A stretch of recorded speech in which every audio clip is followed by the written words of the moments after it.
What's going on, people? We are Tottenham TV. The season has kicked off in an unbelievable fashion as Tottenham are sitting top of the league after one game in the Premier League. 4-1 against Southampton yesterday at the Tottenham Hotspur Stadium, and that was exactly what the doctor ordered on the first game of the season, which was our biggest win on the first game of the season since 1985, since we beat Watford 4-0 at White Hart Lane. But talk to me, Sim. Talk to me about that game. Well, yeah, I remember it so well. 4 years before I was born. But no, I think, tell me what happened on that pitch yesterday, because when the game started, it was, both teams feeling each other out. Southampton get that goal inside the first 10 minutes with James Ward-Prowse's, standard goal against Tottenham every single year. But after that, we just completely took charge, didn't we? Yeah, we blew them away after what was, I wouldn't say we started poorly. I would say it was just a bit of an even start. Southampton. So we were feeling each other out really in that first 10 minutes. I don't think they were better than us, but we weren't better than them for the first for the opening exchanges. It was the first chance of the game, really, wasn't it? Yeah, I don't remember too many other shots before that. I don't remember Southampton having many chances before or any shots on goal before their strike. But they got a moment of quality. I think Gineppo obviously takes on Emerson on the byline on the left hand side, and I think if Emerson just stands up there at that moment, he could have blocked the cross. Gineppo does really well to dig out that cross though, and it just flies over Højbjerg's head. Højbjerg may be guilty of giving Ward-Prowse too much space as well. So I think a couple of moments we can be disappointed with, and then obviously a brilliant strike, which I don't think anyone can say anything about, and all 1-0 down. And I think as well, after all the optimism going into coming off pre-season, all the signings and all the pre-game predictions saying 3-0, 4-0, and all this kind of stuff, to go 1-0 down, obviously you do start to get that feeling. Oh God, have we overestimated things? Is it one of these days again? Exactly. Especially given the fact that we lost to Southampton last season at home as well, and you're thinking, they already have a blueprint of beating us. They're all playing five at the back as well. That was also something to be worried about, because if they're just going to sit back and try and frustrate us with their five at the back, that's something that we've struggled with before, isn't it?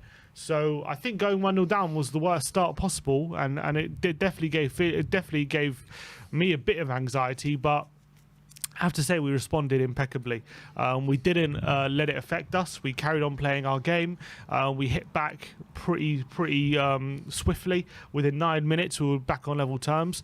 And it's not easy to open up a team who are playing with a back five like that, so with so much regularity. And talk about the equaliser. What a cross from Kulusevski. That was...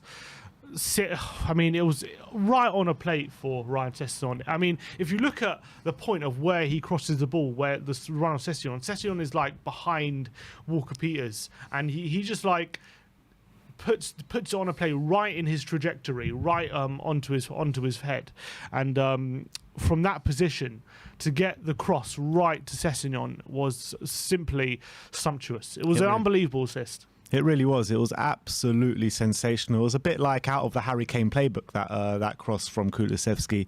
And that was the start of an unbelievable day for Kulusevski. It really was. But with Ryan Sessegnon, I was so happy for him to get on the score sheet as well. He said in his post-match interview after the game, was like, yeah, there was one I should have got to a few minutes before that, and if I didn't get to that one, Conte would have gone absolutely crazy at me. So he's playing with a bit of that fear factor as well, and he's rising to the occasion. Since Perisic has come into the team, Sessegnon has spoken very highly about how Perisic has really helped him get to grips with things with Spurs, and it looks like he is learning off him, because for the first time you really saw Sessegnon play with that confidence, beat your man, consistently beat your man, do something where we've been calling on him to do for the majority of last season. And I thought he was absolutely brilliant yesterday, Ryan Sessegnon. And, he got taken off after an hour. And that's all he needed to do in that hour mark. I thought he was brilliant. The two wing backs were absolutely brilliant. But I thought Sessegnon was specifically really, really good. Defensively, he was on point. Going forward, he was much better. And didn't give that Southampton right back a moment's rest, really. Walker Peters. I actually thought Walker Peters was one of Southampton's better players as well on the day, and I still thought Sessegnon was giving him no end of trouble. There was one point in the first half, I think, just before he scored, he floated a first-time cross right to the back post. It was going to be right on Emerson's head before a slight touch from Salisu got it away, and I think that set the tone for his performance. I agree. That's his first Premier League goal as well for Tottenham, which is a long time coming, but finally he's got it off. He's got one on the board. And yeah, look, he got the equaliser for us. It was a proper staple Antonio Conte goal, but look, that doesn't happen. First of all, yeah, he has to make that run at the back post, which the wing backs have to keep doing throughout the season. But if it wasn't for Kulusevski, that goal doesn't happen. And then we go on from strength to strength. We obviously get the second not long after, and a really great crossing as well from a Human-Son, a nice flat cross from the left-hand side, and a good flick header from Eric Dyer, and it's 2-1 Spurs. And all of a sudden, within 20 minutes or 15 minutes of the goal, we've turned it around. Absolutely. And that was so important because you don't want them to get settled in with a lead, giving something to hold on to, and let them settle into the game and let them get into position where they can frustrate us. So to get 2-1 up straight away was vitally important in this game, and it was a nice header from Dyer as well. We need to see more than that. First goal in 3 years. Wow, 3 years is it? In a first goal in the Premier League for 3 years. Wow. So that has to change. I think Dyer, we've said it before, I think he's got really good technique, especially with the shooting. I know it was a header yesterday, but he's got good technique on the ball and his shooting ability for a centre back. And obviously he's got decent aerial ability as well. So honestly, I want to see him get on the score sheet at least 4 or 5 times this season. Yeah, I completely agree. And the way he got down so low was brilliant from Eric Dyer, and it was just a great goal all round. I mean, Sonny with the beautiful cross, Dyer getting down low, putting it in the back of the net. And you know what? Eric Dyer told Japhet Tanganga to put him in his fantasy team, FPL team, but he didn't want to listen. And now I bet he wishes he did listen now, because Dyer got a good haul yesterday on FPL. And then that was half time, wasn't it? I thought that first half, we played.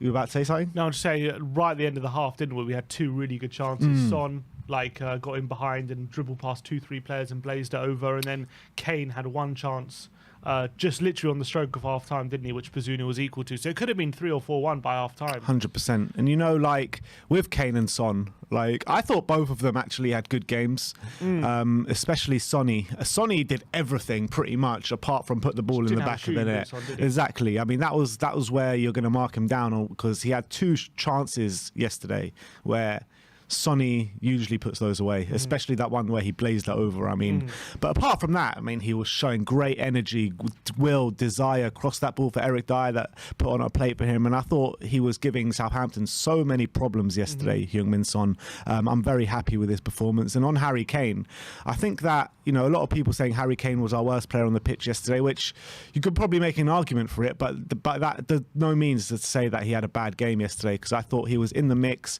First half, he was fairly quiet, but I thought he grew into it second half, and he was orchestrating things from the middle, dropping deep.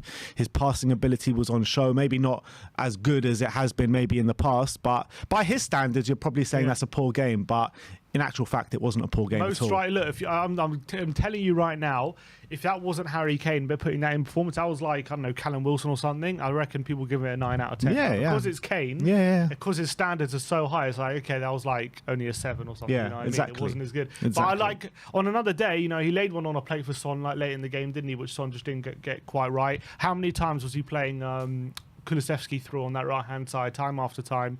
I thought he was pretty good anyway. But yeah, I agree. But I just thought the team performance was so strong that he didn't have to be the best player for us to have a really good performance, and that's a good sign. In terms of the third goal, that was all about Emerson, really. It was the own goal. But in terms of how the goal came around, he won the tackle deep in his own half. He then charges forward. He then pounces on, I think Kane tried to get the ball to him, and he pounces on a loose ball, charges into the opposition final third, lays it off to Højbjerg, who plays probably a kind of a poor ball to Son, kind of just behind him. Son makes the most of it, plays a nice through ball into Emerson, and then Emerson forces the own goal, although probably wasn't the best. You could say forced it. I think Salisu pretty much forced that own goal. That was terrible from him. I have to say, that was absolutely garbage from Salisu. It wasn't one of those ones where he had no other option or he was stretching. Or, like the guy could have taken a touch. The guy could have taken. I don't know what he's doing. I don't know what he's doing. He just got it completely wrong. He's left-footed. He tried to clear it with his left foot. It's one of those where you have to go with your right foot, otherwise you're risking miscuing it. It goes off his heel, I think, when clearing it, and it goes in the back of the net. I mean, he'll be really embarrassed by that own goal. It was one of those that's like good for a Christmas DVD. Like it's one of those own goals where it's so avoidable. Like there wasn't even anyone near him. He literally could have taken a touch and cleared it or anything, or just got away with his right foot. So we did get a bit of luck with it, but as you're saying, you make your own luck, and the way we broke for that attack was still pretty impressive, and Emerson was central to that, to be fair to him. Emerson was absolutely brilliant. Had his hand in both goals, which we'll get into the fourth goal in a minute. But I thought Emerson, I don't know about you, but I'm feeling like his chemistry with Kulusevski is growing and growing. Everyone's chemistry with Kulusevski. You know, look, we always talk about Doherty's chemistry with Kulusevski. You know what I mean? Yeah. He's such a good link-up player. I felt like both of them linked up so well yesterday together. And Emerson didn't put a foot wrong really defensively, maybe apart from the goal we conceded where he got beaten a bit too easily for the Southampton goal. But apart from that, I thought he made up for it straight away after that. Defensively, he was on point. Going forward is what I was most impressed about, because how many times last season did we say with Emerson, look, defensively he's good, but going forward he lets us down more than not. And yesterday, 2 assists, constant threat, and I've been saying recently that Emerson is growing on me, and that performance yesterday just signed, sealed, and delivered that. And I'm happy with Emerson at the moment. I really am. Yeah, I have to give him credit where credit's due. I thought he had a really strong showing yesterday. I thought he was really dominant down the right hand side. He gets in those positions so often. I did to be fair, I did think in the first half there were a couple of occasions where he could have got a cross in and he just took 1 or 2 extra touches, and that was a bit frustrating. But I think he changed that in the second half, and he was a bit more decisive in the final third. And for that fourth goal, I think he did really well to have the presence of mind to not just whip the ball in across the face of goal or floating across, but to realise that Kulusevski was in space. And if you got the pass right, all Kulusevski had to do was take 1 touch and bang. And we know that Kulusevski has that in him. So it was good that for Emerson, for someone who we've criticised his decision making in the final third, he definitely made the right decision for that fourth goal. And the whole day he was bombing it down the right hand side tirelessly. But also, what I'm saying about about Emerson is that a lot of fans were saying last season, even we probably are guilty of saying it as well, that this guy just doesn't have it in him to be a wing back. He can't play this role, this, that. And yeah, you're right in what you're saying, that maybe his decision-making took too many touches in the first half. But that second half performance shows me that he can do it. He can do it. And all it needs is for a coach like Antonio Conte to get it out of him on a consistent basis. And I have no qualms that he can do that. I really believe that Emerson can be that wing back that we want him to be. And he's like, how many times did we say last season that he's young, coming into the league, never played this role before, and he's growing week on week. This second half performance is miles better than what we were seeing of him last season. But in the back end of last season as well, you got to remember that he started to perform well, and he was getting better and better at back end of last season as well. And the games where we saw him really thrive last season were the Man Cities and the Liverpool games, where you have to put in a much bigger defensive shift than you have to do going forward. And he was brilliant. And yesterday he improved going forward. So I think Emerson deserves all the props that's coming his way at the moment. Yeah. But I think it's time to get into Kulusevski. Yeah, just one more thing about Emerson I would say is I agree he was brilliant. He's definitely growing into that role. But I still want to see more in terms of how Session was getting to that back post yesterday and getting those goal scoring positions. And to be fair, he nearly got on the end of one when Session floated in across in the first half, and he was about to get on the end of it before a little defensive challenge from Salisu. But I want to see more of him getting those goal scoring positions at the back post, because that's what Conte requires. But in terms of physically his suitability to the wing back role, I don't think that's ever been in question. He's physically he can run up and down that wing all day, all night, and getting those final third positions. And he is starting to now improve his decision making. And if he can really iron out his decision making, and the quality in the final third, he can be a top wing back. But it's all about whether he'll get to that stage. I still think the jury's out on that, but I do definitely think that we can see big improvements. And if he keeps improving in the way he is, following on for the back end of last season to now, I mean, there's no reason to get rid of him. Absolutely. Completely agree. But look, let's get into Kulusevski. Let's start off with the fourth goal. That was just straight out the Kulusevski playbook, wasn't it? Left peg, bam, curling into the bottom left corner. And that's what you were calling on for him to see him do. How many times was I saying last season, this guy has the ability to whip it into that far corner every single time? Yeah. He can do it. And we didn't see it until the Norwich game, when I was like, okay, now we've seen it once. Now he's done it 2 Premier League games in a row. Exactly. And this guy has so much quality. And I'm so happy that he's starting to bang in those goals as well, that we know he can do. That is his speciality, whipping in those shots into the far corner with his left leg. Such finesse. It was literally R1 and shoot. Curling shot into the bottom corner. It was so beautiful to see. It really was so beautiful to see. And it wasn't just that goal that we're absolutely mesmerised about. Exactly. That the one is what he deserved, what topped off his performance. But for that second half, he came out with a point to prove, with a man on a mission, literally.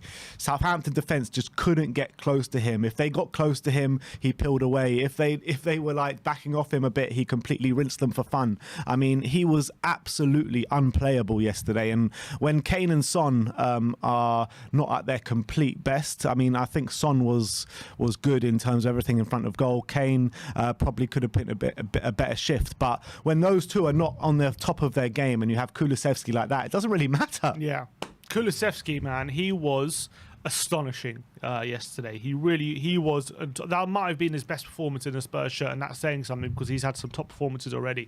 It wasn't just his final third accuracy and decisiveness with the goal and an unbelievable assist, but also his just intricate first touches when the ball's in tight spaces, spinning away from defenders. His ability to, if they show him inside, he goes outside, and then he gets into the box, and then he nearly sets up Son for a goal in the second half as well with his right foot. The guy has everything. He has absolutely everything, and he's starting to show on week in, week out. There were question marks going into the season. You know, he was so good after signing in January. You know, could he keep up that kind of trajectory? Because you know, the standards he set was so high. Could he keep that up? Well, he's starting to answer that question already, even on the first day, because it was a scintillating performance from Dayan. He had absolutely everything to his game.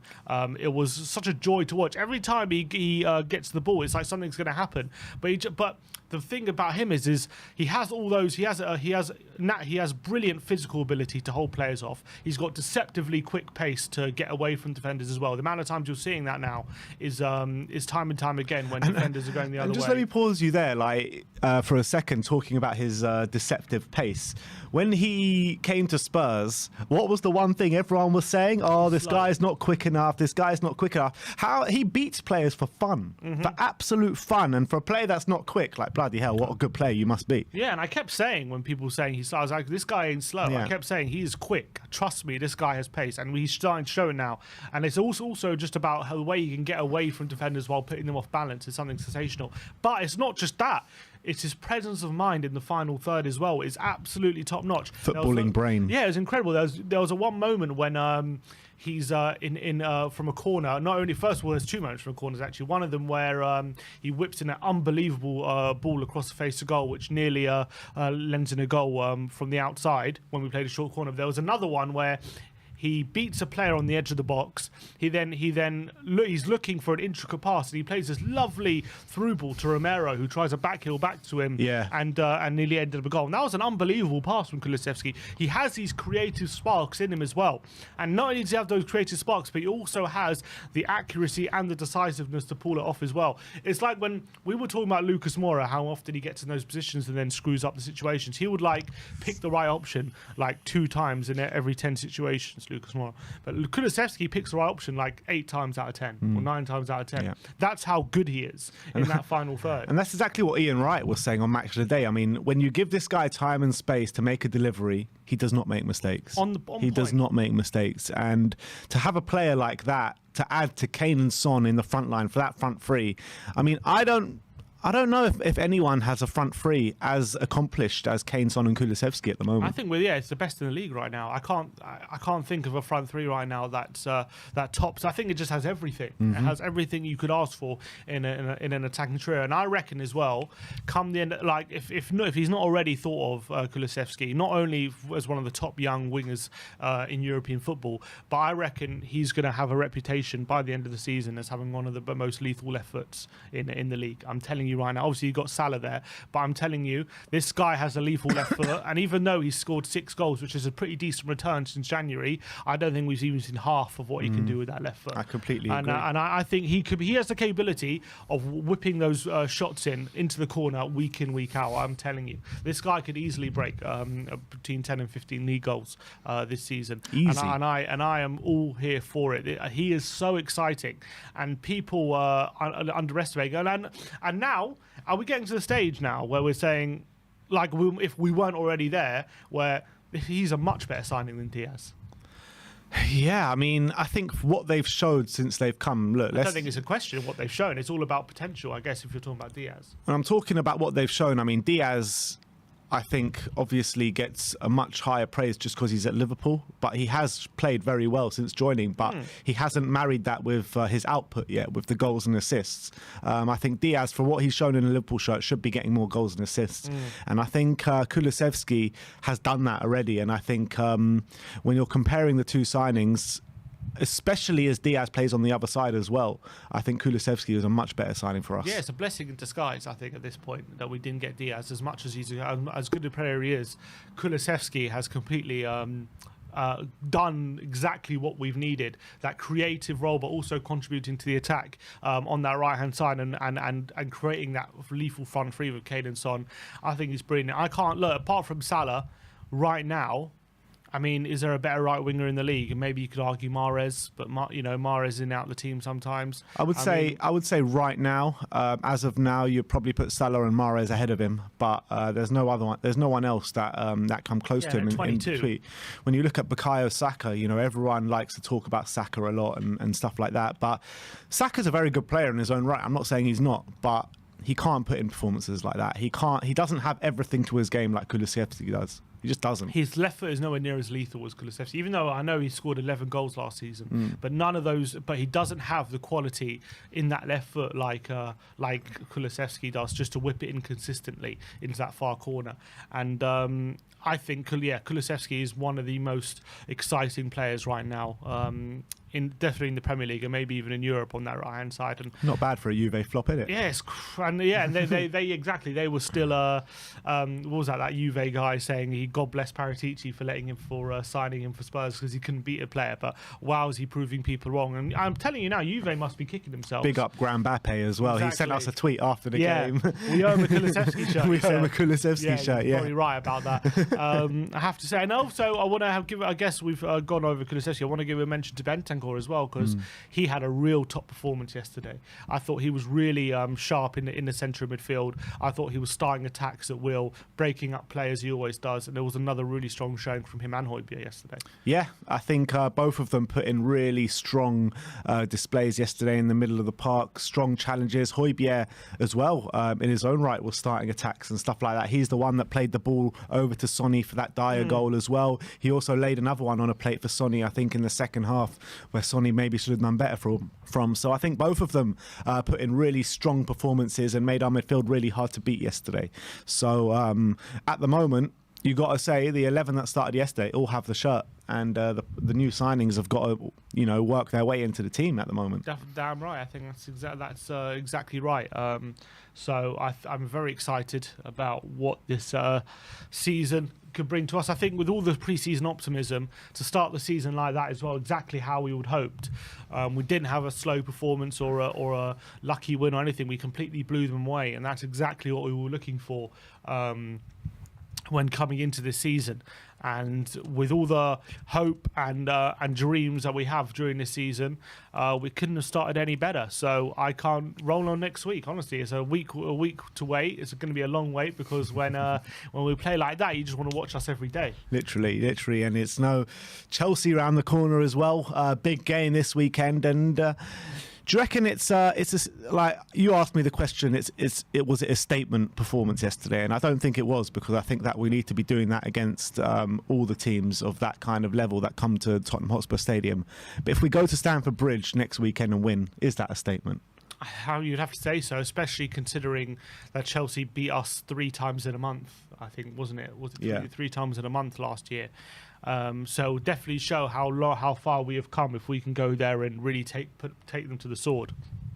Yeah. If we can get a draw, that's still a good result as well, because going away to one of your rivals and not getting beat, it's still a positive result. But I wouldn't say it's a statement. But definitely, if we go there and win convincingly, then I think you got to say we could very much mean business this season. And with Chelsea the way they are at the moment, I know they've made some good signings, but it just all doesn't seem well at Chelsea right now for one reason or another. And they didn't look particularly impressive against Everton. And I think we've got a good chance of going there and getting something. So there's reason to be excited, and I think we're a team to be feared right now. Even if we the rest of the Premier League are fearing us. Exactly. Even if we don't go there and win, I think we're at a stage where I don't think teams are going to want to play us the way we work and the way we play. We're going to be very, very difficult to beat. And even last season when we had our troubles, except for maybe the Southampton game, the way to beat us was most of the time to frustrate us and stop us from playing, and it was still a very difficult job. So now it's a case of Spurs of a lot farther down the line with the process under Conte now.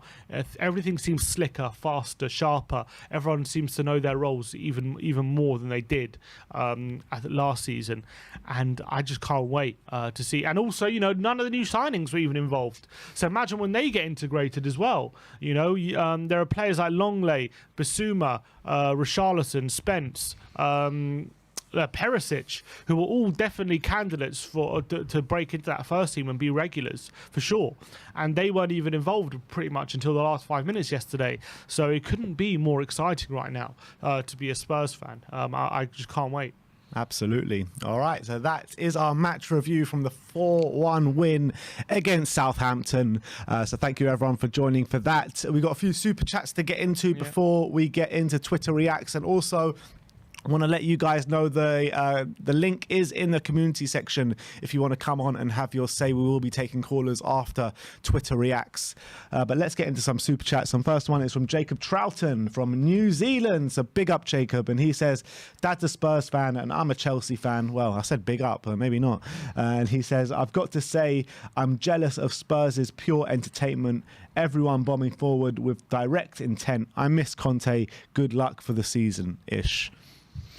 So that's from a Chelsea fan. So we'll be seeing you next week. But thank you so much for the super chat, and thank you so much for the support. And you probably should have followed your dad in his Spurs supporting ways. Damn right.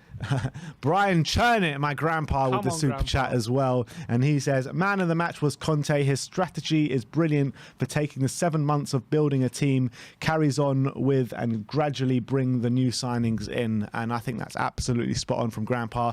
Grandpa as well said to me in the game yesterday that Emerson was his man of the match yesterday. Yeah, and look, I think he was a great candidate. I think Grandpa makes a good point as well when he says brilliant taking 7 months of building a team that carries on gradually and bring new signings in. When Conte can do what he's done in 7 months, does it kind of make a mockery of like teams always asking for like 2-3 years for projects and stuff like that, or does it just show the elite nature of Conte? I think there's two ways you can look at it. There's that way that you can look at it, but there's also a way of looking at it where he's come into a team that has a world-class goalkeeper in Hugo Lloris, Christian Romero, a top defender. He's made players like Eric Dyer and Ben Davis play to the level that they're at. You've got Kane and Son as well, who two best players in the Premier League. He had a lot to work with when he came here. Yeah, there was a fractured dressing room as well. It was a fractured dressing room. It was an aging dressing room. No, but what I'm saying is that some managers that come into teams, they don't have that kind of base to work with from the beginning, and they need to like rip everything down and build it up again. And yes, Conte has brought in a fair number of signings as of yet, but last season he only had 2 new signings to work with, and we got top 4. So yeah, but what I'm saying does that just show how elite he is? Of course it does. But you know, he had a lot to work with from the beginning. Like Arteta also, you could argue, had a lot to work with. Yeah, Aubameyang was like the golden boot winner. Lacazette was like a decent striker. He had that's nowhere near Kane and Son, is it? Well, look, Aubameyang was golden boot. I wouldn't say he was as good as Kane, but like he was one of the best strikers in the league at the time. Ozil, I know he was aging, but he was one of the best playmakers. They had like good. They just made the Europa League final a year before he joined. They finished 5th. But he's taken 3 years, and they're still talking about projects even now. Project. I'm saying, does it kind of when Conte comes in and with the 7 months he's got this far? Does it kind of put that into perspective a bit, or not really? I don't know. It's difficult to say, because I think that the circumstances at Arsenal when Arteta took over were different to the circumstances at Tottenham when Conte took over. Because I think, like I said, with the players that we had, with Kane, Son, Romero, Lloris, Højbjerg, you know, these kind of players, you know, we were always underperforming of what we should have been. And I think Arsenal, yeah, they had the odd player like Aubameyang and Ozil, who had already probably pretty much checked out. Lacazette never really lived up to the hype anyway of when he came from France. So I think it's a completely different situation, and Arsenal needed to literally rip everything down. How many times did we say that about Spurs? We have to rip everything down. Yeah, it's true. And the players that we said need to be sold, Conte has made into top players. Exactly. So, look, I think you're right in a sense, but there's also, I think it was a different situation as well in another sense. So I think there's 2 ways you can look at it. Fair enough. And then Ivan has just sent in a Spurs super chat saying, wore my Spurs shirt all day yesterday. I hope you slept in it as well. That's the main thing. Love that. Absolutely. So that are the super chats. Let's get in to see how Twitter reacted to the win yesterday. Yeah, we'll start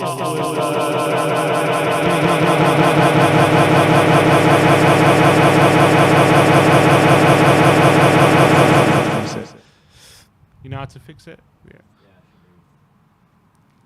Oh, I should be all right now.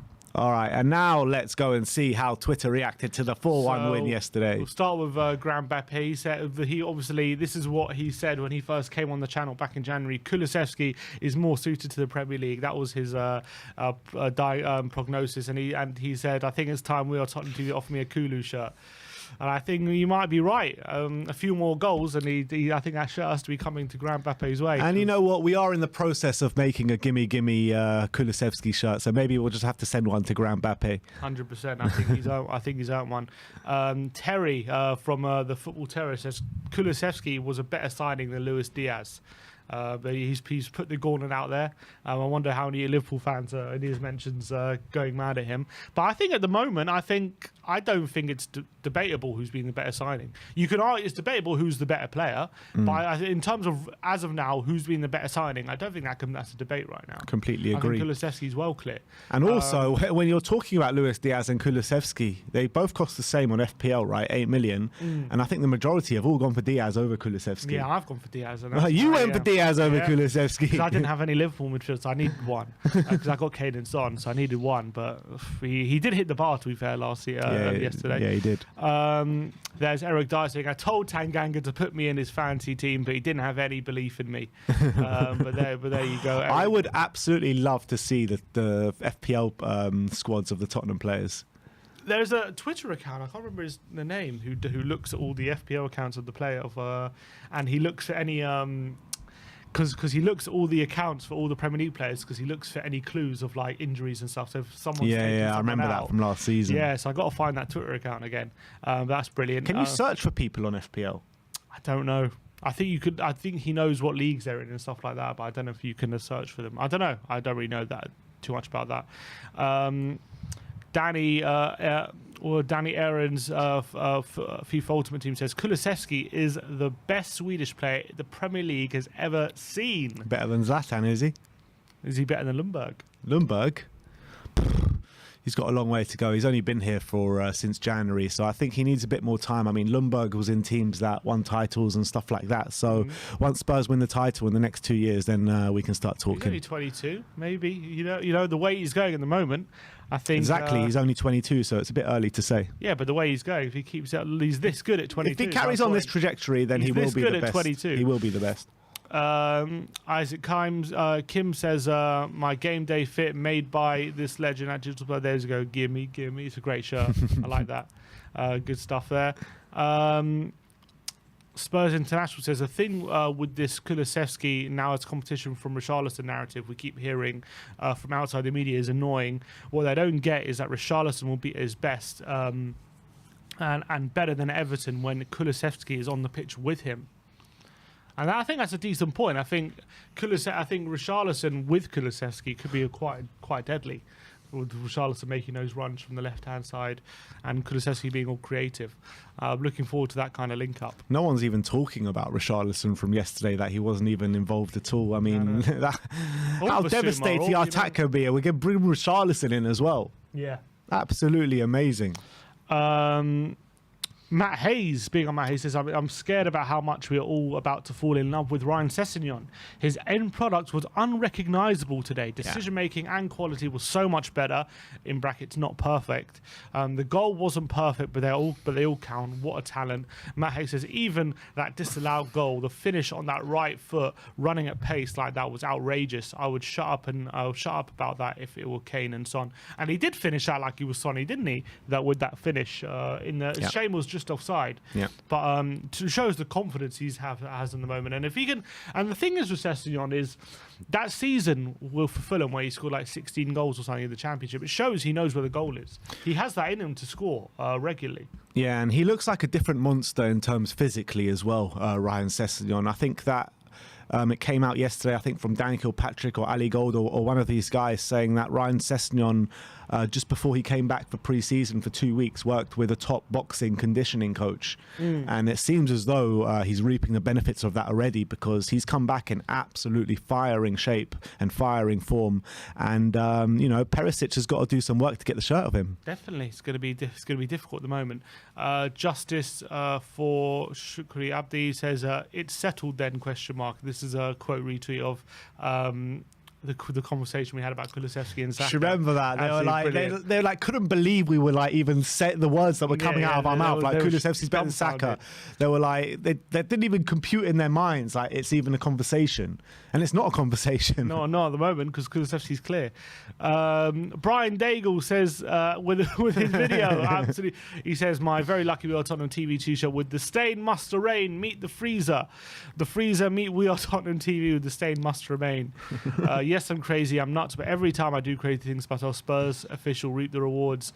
So he is putting his stained We Are Tottenham TV t-shirt on ice, ready for the next game against Chelsea. Hashtag the stain must remain. Yeah, Daigle doesn't put champagne on ice, he puts the shirt on ice. Absolutely fantastic. Let's just he's putting it next to the meat and stuff. He's gonna get it. He's gonna get out next time he needs to eat dinner. He's gonna eat off the shirt. He said. Absolutely brilliant. There you go. Do you reckon he spent all night licking that stain? Absolutely fantastic. He's so funny, Brian. I can't believe he's still wearing that stained shirt. But look, we've got a great record with that shirt. He better keep that shirt. I think he's worn it every game since we were at Anfield, I think. Since Anfield, yeah. Yeah, and we've won every game, I think. And we drew at Anfield. We won every game since. Kulusevski's game by numbers yesterday: 92% pass accuracy, 59 touches, 8 touches in the box, 7 possessions won, 5 duels won, 4 tackles, 3 chances created, 3 crosses, 2 goals, 2 shots, 1 goal, 1 assist.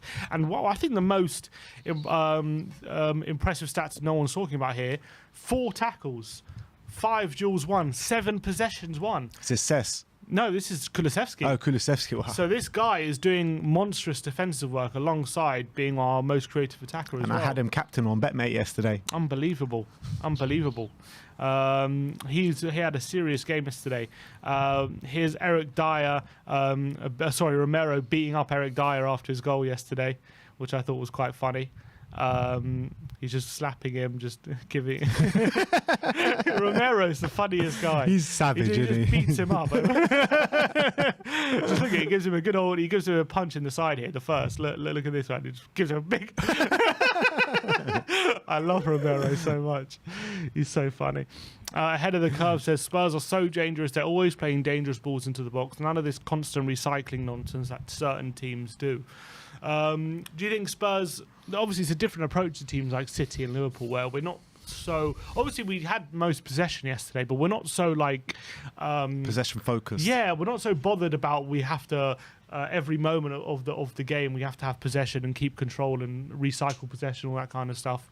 So it is a different approach, but I wonder how it will benefit us over the season and whether there'll be games where we lose control of the game or not. But right now, we seem to have control in and out possession, which under Mourinho was definitely a massive issue for us, having control out in and out of possession. Yeah, and I think that it's right. I think that every time we do get possession, we're trying to make the most out of it every single time. I mean, the way we bomb forward and everyone surges forward, it's just an unbelievable sight to see.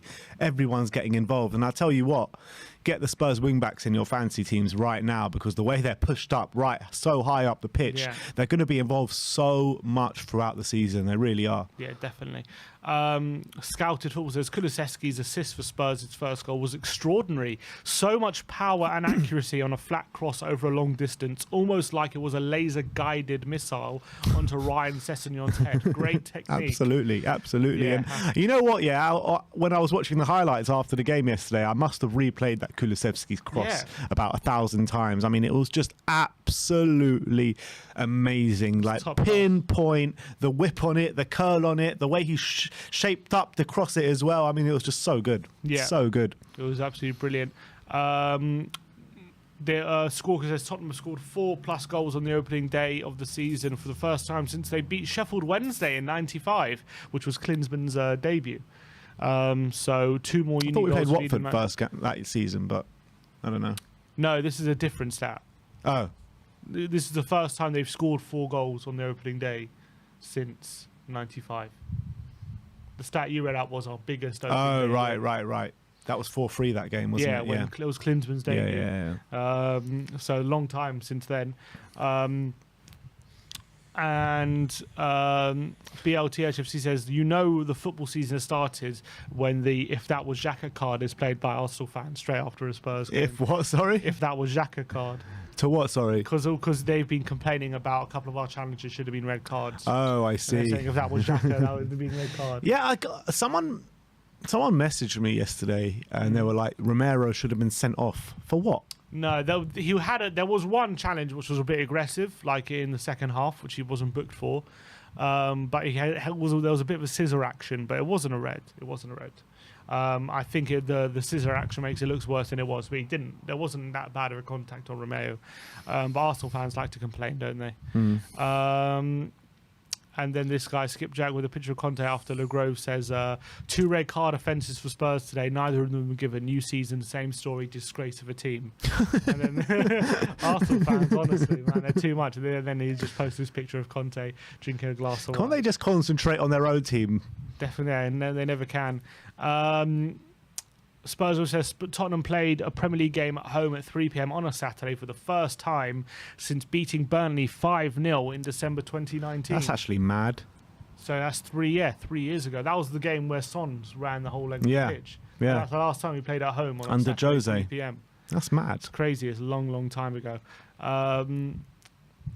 And I think that's it. And then the admin for the Spurs admin on Twitter putting "I love Eric Dyer" in the bio just after the game as well was a nice touch from the Tottenham admin. So that was nice to see. But that's it for Twitter Reacts. All right, brilliant stuff from Spurs Twitter. Once again, is how Spurs reacted to the 4-1 victory against Southampton on the opening day of the season. Any more? No, there's not. So let's get into our guests, and let's start off with the best of them all. And he goes by the name of Grandpa Brian. Let's speak to him. Sporting the We Are Tottenham TV shirt. Grandpa, how are you, Grandpa? Hi. Yeah, I'm great. After yesterday, it was just great. It was just so exciting. I think a couple of things. One thing that I didn't hear you mention on the earlier was the number of passes we had. I counted one stage 14 passes, continuous passes, which was brilliant. It was just before we got the second goal. It was just the passing all the time was really good, really clever. And they switched around. Sometimes the from the backs they were sending it back. Sometimes they were sending it back to the goalkeeper, and you could see as soon as they did that, Southampton came forward and gave us the openings. Everything they were doing was so well trained and skilled, which is why I say the man of the match was Conte. I thought that he built up the players. I mean, the 7 months that he spent building up that team, he just continued during the break working on them, and that's why I had to eat my words because when I first saw my prediction on your channel was 3-1. When I saw the team, I dropped it down to 1-0 when I saw the team because I think I was just playing the same old team again. But I have to eat my words because that old team and the players and some of the players that weren't doing that well at the end of the season just were blooming. Davis, Emerson, um, they Sessegnon. were blooming. Kulusevski was just brilliant. And the other thing that was interesting was how often the Romero was up in the front. I don't know if you noticed, but when I watched the highlights, he was really up there in the goal area quite a few times. He had a shot at one stage. So it was very, very exciting. And I think, although I don't think Southampton is that good a team these days. I think they've lost the last 7 matches. Is it something Yeah, they like didn't that? have they didn't have a very good end to the season last season. That's right. So I don't think we should get that excited, but I think we should be really, really pleased with the way it's gone. And at the moment, we're sitting at the top of the division. May we stay there? Well, is there a chance we can stay there under Conte? Is there anything's possible, right? I think anything's possible with him. He's just so clever. Thinks it through. His strategy is really, really good, and he's building players up that weren't so good. He makes them better. And Kulusevski is somebody else as well. He was brilliant. I mean, I would now give him the man of the match. I did have Emerson. Had said that to Ben, but when I watched the highlights, you can see how much Kulusevski was playing, how well he was playing. He definitely was the man of the match in terms of players. But Conte's the hero. Yeah, definitely, and I think it goes to show as well how good of a job Conte's done, based on the fact that no new signings were playing yesterday, as you say, and was still able to put in that kind of level of performance, and the improvement we're seeing from players who were previously written off is a staple of what Conte's man management can do, and how he's so good at bringing the best out of players. And that's what we're seeing, isn't it, at the moment under Antonio Conte? So how exciting is it with the potential of new signings as well still to come into this side? Yeah, and he's not going to bring the new signings in till he feels they're part of the team. Because 7 months he built a team. He's going to bring somebody in. I've always worried that when he's got a good team, when he brings people in, and he's got so many new people now, does he bring them in? And I think he's clever enough to bring them in slowly, make sure they're part of the team. When he feels they're part of the team, then he'll bring them in. But we've got so many games to play now before the World Cup.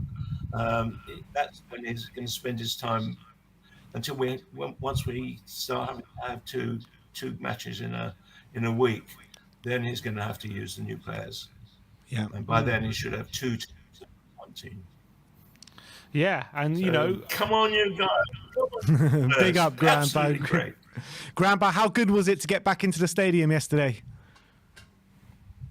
Oh, it was fantastic. Absolutely great. Absolutely fantastic. And the mood of everybody was great, and it was so exciting. So exciting. The ground looked good, and it was great having out. What's his name? The guy does the announcing. Your friend Paul Coit. Yeah. Paul Coit, having him back fully, it was great. He makes such a difference, I think, to the mood. he's so positive and so good. No, it was great being back there, and great. And I can't wait to the next match. Brilliant. Grandpa, always great to have you on the show, and we'll speak to you soon. Okay, thanks a lot for having me. And always, Always, Grandpa. See you soon. Nice to see you, Grandpa. Yeah, it's an interesting thing about inside the stadium yesterday. It looks as though we've got a new walk-in track before the ground. They play Metallica now. They played Metallica. Which is crazy, yeah. The team's coming out. Yeah. Instead of Can't Smile Without You, they're now playing Metallica. What Metallica tune? I can't remember the name of the song. Exit Life. Yeah, Enter the Sandman. That's really? it. Yeah, That's pretty cool. When, when the teams come out, they're playing that. Or when the team's already out. They just replaced Can't Smile Without You with Enter the Sandman. Interesting. Maybe that was the team choice or something. Maybe I don't know. Interesting. But, very yeah, interesting. very interesting. Oh, because Metallica played at the stadium, didn't they? No, that was Guns N' Roses. Oh, it was Guns N' Roses. Yeah, you're right. What's Metallica? All right. Let's move on and let's bring on Hassan. Hassan, how's it going, brother? Good. How are you? Yeah, all good. I mean, how can we not be after a performance like that for the first game of the season? How did you assess that performance yesterday? I think it showed that Roma game was a bit of a overreaction from our fans. I think the moment that happened, we were all going, "Oh, nothing's changed. We're still poor at breaking down teams." And look, I'm not going to sit here and say we don't need an attacking midfielder or someone to break down teams, but it showed today that not today, but that the game against the back five, against a team who we struggled to break down in the last two fixtures that we versed them in, we were able to create tons of chances. I mean, it was 4-1 in the day, but it could have easily been 6-7 if things went a different way. So I think that's really good to see. You can see that the team's a lot more understanding of how Conte wants to play. You saw little triangle formations, little 1-2 passing, and it's just nice to watch. Watch us control the game and dismantle teams. And I'm really excited to see how we progress. But I can't complain. Yeah, I completely agree. And, last season there was a lot of talk about our wing-backs, Emerson, Sessegnon, Doherty, and the rest of them. And I, for one, thought they put in really accomplished displays, the both of them. Has your opinion changed at all on the likes of Emerson and Sessegnon now? Look, I never disliked Sessegnon. I think he has a place in the team, and with Perisic there, I think he can only improve. He definitely looked better against Southampton, but again, I'm not going to make any, final conclusions until I see some consistency in that. If he keeps getting forward, keeps getting assists and goals, and by all means, keep that position. While I think Emerson, he had a really good game. I think you could see he was a lot more confident going forward. He wasn't always looking to pass, sideways. There was the one for the third goal. He was the one driving forward the whole time. But I think personally, and I think also the way Conte sees it, is that Emerson will be his third choice, whether Emerson leaves or whether he stays. I don't know if you guys saw one of Alistair Gould's articles, but he asked Conte about his wingbacks and what they have to do, and he said, that Doherty's coming back from an injury, and he wants him to be how he was playing last season, and then he went Spence is a young prospect, and he has to be patient with his time. And when he got to Emerson, he said Emerson is fit, and that's it. And it gave me like vibes of the Ndombele as a midfielder kind of thing. So whilst I think Emerson had a really good game, I still think it's Doherty, Spence, and then Emerson. And I think because Doherty wasn't fully fit, I think that's why Emerson started. You saw Perisic come on for 20 minutes, Doherty come on for about 10 minutes. So they're still not 100%. So I think you'll see it like that. And as good as this guy was last game, my opinion still thinks that, unfortunately, he's just not good enough for what we want to achieve at right wing back. Okay, fair enough. Fair enough. In terms of the performance in general yesterday, obviously we did play the same team as we ended the season last season with no new signings. But did you see big improvements on how we were playing, or did you see it similar to performances we had at the back end of last season? No, I think we definitely improved. I think you could see the team's a lot fitter. We were just moving up until about that 70th minute, but after that we sort of just relaxed a bit. Up until that time, we were constantly going at Southampton.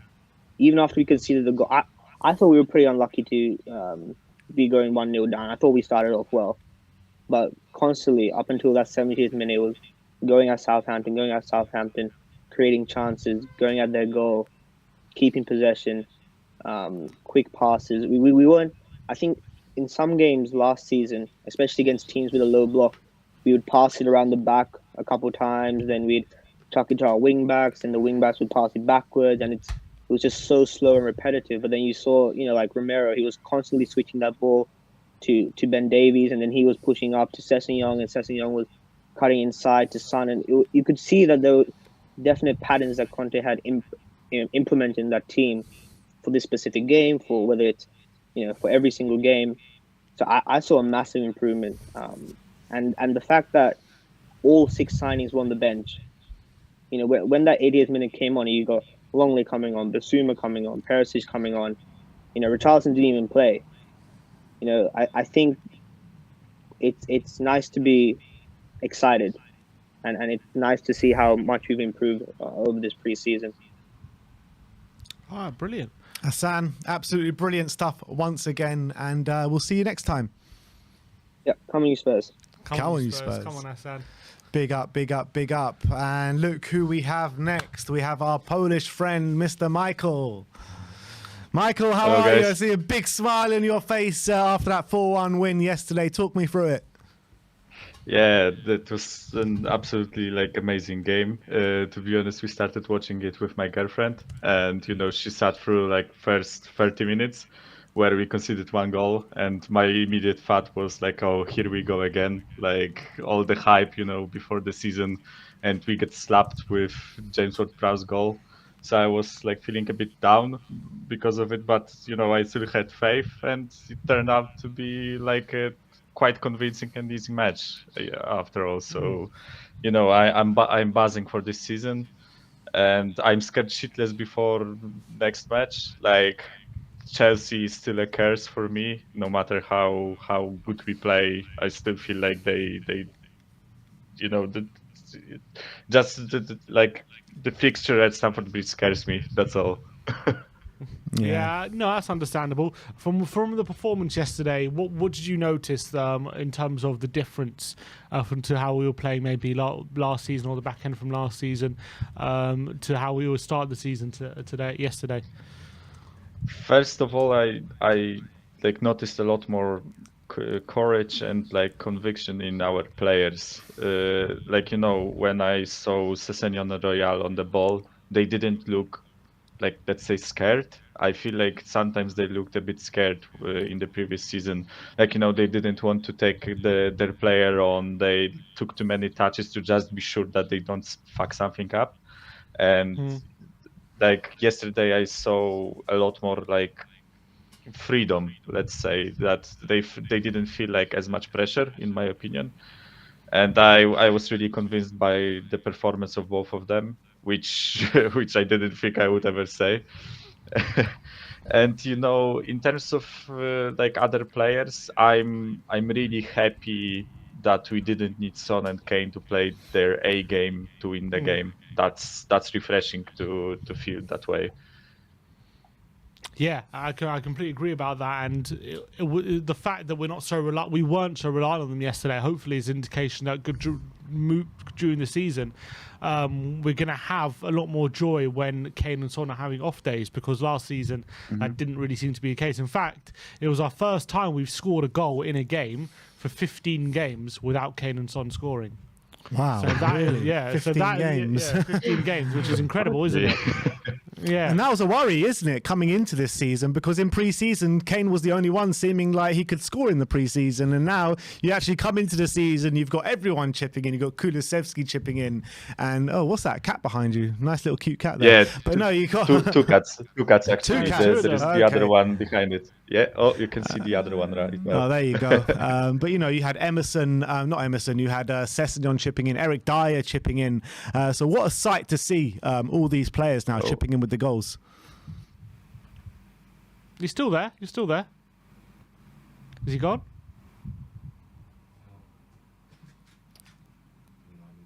We're gone. Oh, he gone. All right. Is there any more guests? No, he's back. He's back. All right, let's bring him on. Michael, I'm not sure what happened there. You all right?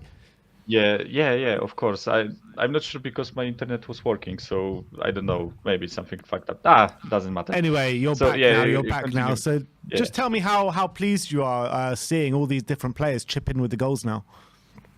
Yeah, like I honestly couldn't believe it at first when, you know, Sessegnon scored and I was like, that's odd.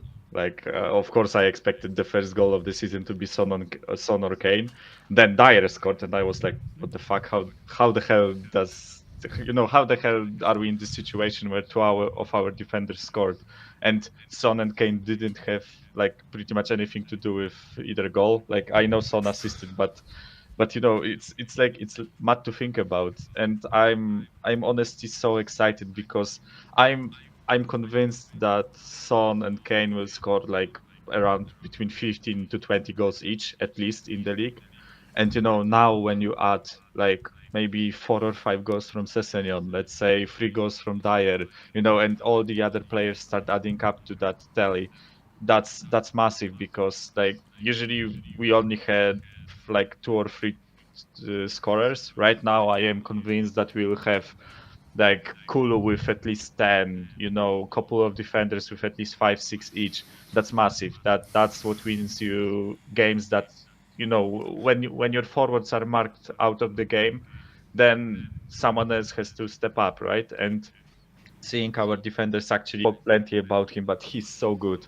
Like, you know, like honestly, guys, and I am so convinced by his performances. Like, I hope that we him for as long as we can, because you know, like there is plenty of interviews with him saying that he feels here like at home, and you know that's perfect because that's something that may convince him to like commit his career to us, and that's an unbelievable feeling watching this guy play. Daddy left foot and as a world class yet, because like, you know, he has to have like a good season on the top of the game when he proves like every week that he has something in him. Because like, you know, it's a bit much to call a player world class after half a season, but I'm convinced he will be world class soon. Well, where do you think our ceiling is this season? What do you think we can achieve? You know, I tend to describe myself as a positive realist. So say you know, it, Michael, I will say it. Say it. Like realistic thing for me is third, but 6 points behind Liverpool and City. Let's say that would be like an amazing season for me. I said to you guys once too that like the best thing that can happen this season for me is Conte signing a new contract. That's like the most important thing for me, because like I believe in this man. I believe that he will like break all the curses that are like upon us. And I believe that we will finish third and we will challenge, and I believe that we will do well in all in all other competitions. I'm not sure if we will win, of course. Like, you know, what Wigan Athletic won the FA Cup once, or Carabao, right? So like, you know, everything can happen, but yeah, I'm kind of convinced that we can do well. All right, big up, Michael. Thanks for coming on once again, guys. And we'll see you next time. Yeah, see you next time, guys. Bye. Nice one, Michael. All right, looks like the Man U team's in, and looks like Fernandes is playing up front. Is that right? I think well, unless it's Rashford off the left and Bruno up front. They've got here Rashford up top. Sky Sports put Bruno up top. It could be Bruno on the false 9. Ronaldo is on the bench. So doesn't start the first game of the season, which is fairly telling. But we'll see how they get on. Obviously, Christian Eriksen making his first start. United will win this game, I think. Yeah. I wouldn't be that sure, but yeah, they'll probably will. But you'll see how they get on. Ten Hag's first Premier League game. Do you think Brighton can struggle this year without Cucurella and Basuma? You know, it's two top players for them last season. Yes, but they usually have pretty good recruitment. So if they can get even if they sign some like random players, I would back Brighton's recruitment to say that they're probably going to turn out to be decent players. So depends. I don't know. I don't think they've signed anyone to replace them. It's interesting. They've got Lamptey on the bench right now. They've got Maupay on the bench. Players you would thought, you know, who's their left back and centre mids now instead of them? They're playing that Moises Caicedo and Lallana in centre mid. They're playing Trossard at left wing back. It looks like Solly March on the other side. Yeah, they definitely need some new signings, I would say. But you can if you look at that team, you just think that's not a very good team. But you know Brighton and how Potter and their recruitment, they always seem to pull something out of the bag. All right, let's go. KPV? I think your internet is lagging. I don't know if we're going to be able to get you on because maybe try reconnect. Reconnect or something because there's too much of a lag there. Do we have anyone else waiting to come on? All right, we'll give it. Oh, look who we have. I'm sure he really enjoyed the Enter the Sad Man coming into the stadium yesterday. We've got our very own Brad Matthews, who we're going to bring on in a second. Just bear with us. Let's bring him on. All right, let's bring him on. Brad, how's it going, man? Good, thank you very much. Yes, no, it's been a long time, hasn't it? Been a long time. It's been a very long time. Did you go to the game yesterday? I did indeed, and you're right about the Enter Sad Man. I thought, when I heard that, I thought, yes, please play this every home game. I thought, yes, this is great. It's got to be a good sign for the day, and it was an absolutely brilliant day yesterday. I mean, the sun was out.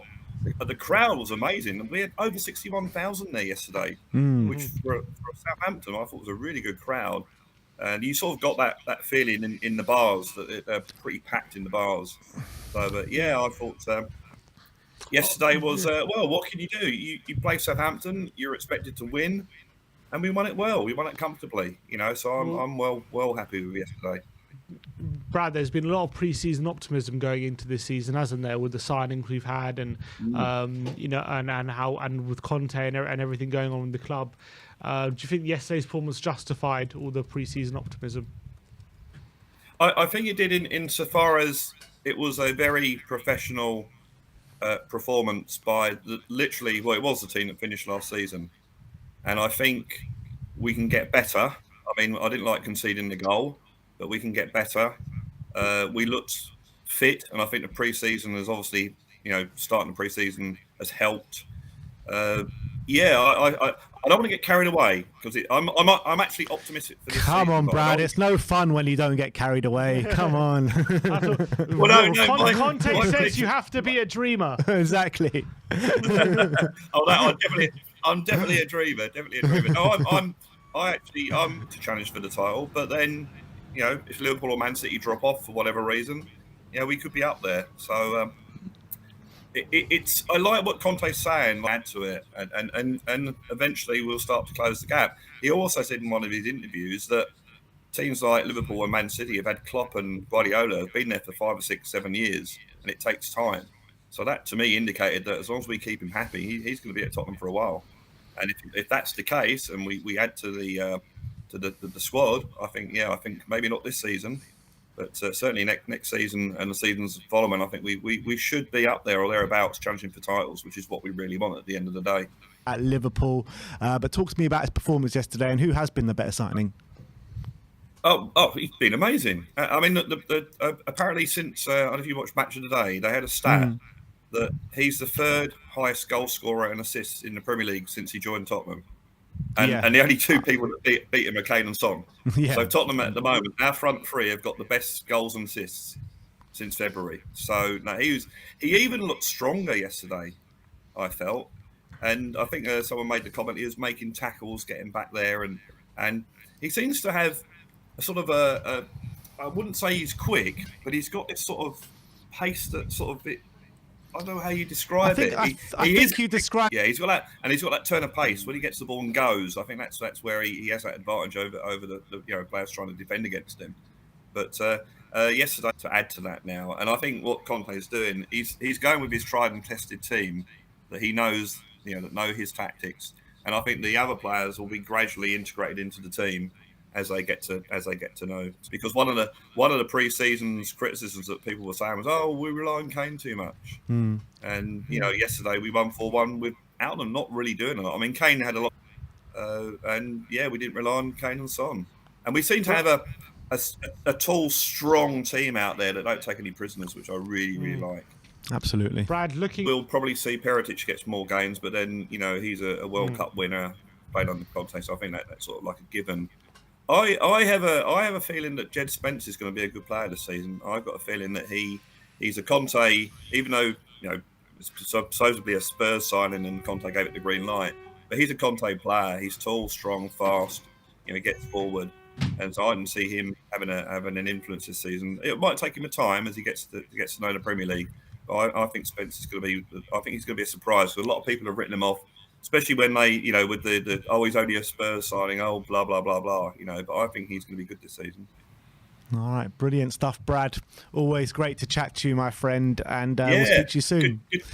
Come on more. Come on more. And, the one other thing. Next Sunday, that's going to be the test. Yeah, 100%. That will be a statement. That will be a statement of, hey, this is not the old Tottenham team that lost to Chelsea 4 times or 25 times and lost 26 or whatever it is. That'll be a big statement. And I think we're big enough and strong enough to do well next week. I think we don't take any prisoners, as I said before. We and that word, the shithousery word, is in there as well. I think there's a lot of that in there as well, and that's what you want. That's what you want. Absolutely, Brad. Always great to talk to you, my friend, and we'll speak to you soon. Up the Spurs. Big up. Can possibly be Bruno, but most of the time it will be Eriksen. He's really good playing in that role. What, number 9? Yeah.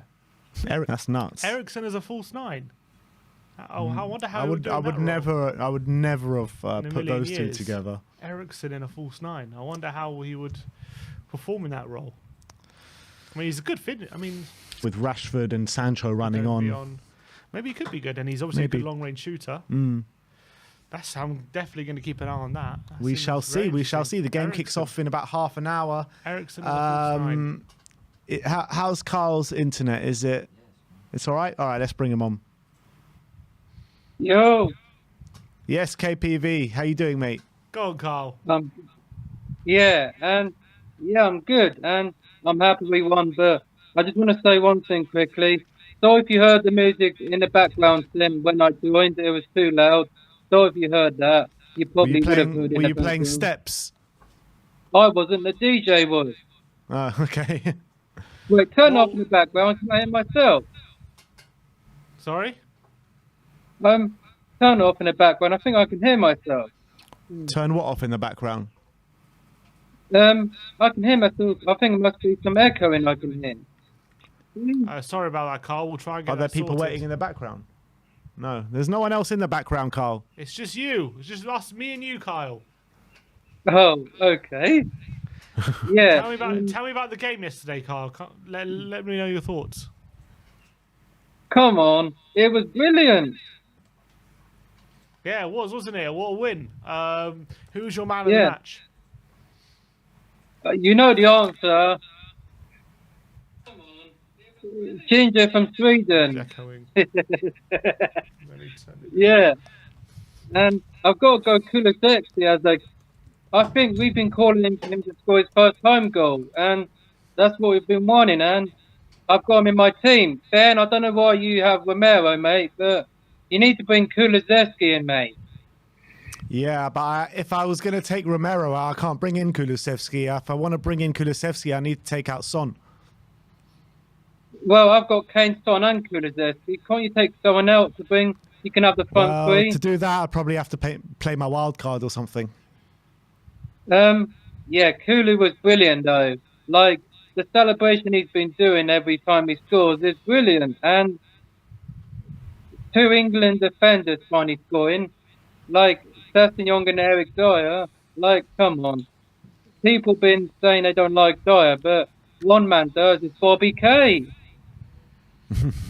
Absolutely. I love Eric Dyer. Yeah, so everyone get Dyer in your FPL teams. He's probably going to score again next week. Roll on Stamford Bridge. We're going to smack them because they weren't that great yesterday. Yeah, it's true. Well, how are you feeling going into the Chelsea game next week? Good. I think I'm feeling quite excited, but our record there is poor. But you two've been there before when we won 3-1, so let's end that again. Like, yeah, I want to win there. Like, they ain't got two of their players that really left, so I want to win there. 2 wins out of 2 again, like last season and the last couple of seasons. So 6 points, we're top of the league. So yeah, who says we can't challenge for it? I want to win the league. Everyone wants. So I'm feeling quite confident, but I'm still unbeaten in the Italian job teacher, and long may it continue. Big up, Carl. Thanks for coming on today, my friend, and we'll speak to you next time. Yeah, I'll speak to you next time. Bye-bye. See you later, mate. Kyle. All right, that is KPV. I think that was our last caller of the day. A few super chats to get through before we go. Ivan D saying, "War my spur." Oh, we've read that one already. Danny Kiriakou, member for 18 months. Big up, Danny. Great seeing you yesterday. He says, "COYS. Big up, my boys. Let's beat the Chelsea scum next weekend." Damn right. Absolutely. Zanju says, "I love the togetherness in the squad. Reminds me of the Poch days. Hopefully the 4 surplus players leave. We don't need leaks like under Jose and Nuno." Yeah. And another super chat here. I can't read the name because it's in a different kind of typeface, but it's just a super sticker. So thank you very much for that one. And I think that is it from us today. Player ratings and 5 takeaways still to come. Thank you everyone for joining us today. Like, subscribe and comment. And as always, come on you Spurs.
You